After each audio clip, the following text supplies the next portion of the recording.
আসসালামু আলাইকুম। আজ আমরা চলে আসছি নিউজিল্যান্ডের অস্থায়ী সবজির মার্কেটে।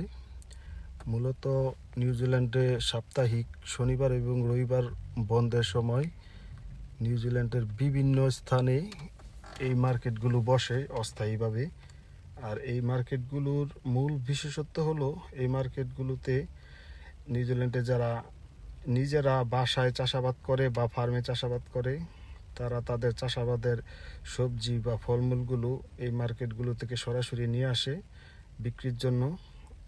আর আমরা এখান থেকে সরাসরি ফ্রেশটা পাই বলে এই মার্কেটের জনপ্রিয়তা খুবই বেশি এই নিউজিল্যান্ডে।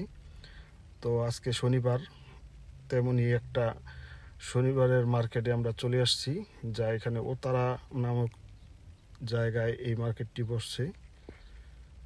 এই মার্কেটগুলোতে শুধু সবজিই না, সবজি গাছ, ফ্রেশ ফুল বা আরও অন্য অন্য জিনিসও পাওয়া যায়।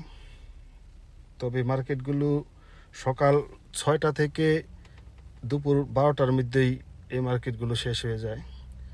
তো আমরাও ঘুরতাছি, ঘুরে ঘুরে মার্কেটটা দেখতাছি এবং আপনাদেরও দেখার জন্য এই ভিডিওটা করা।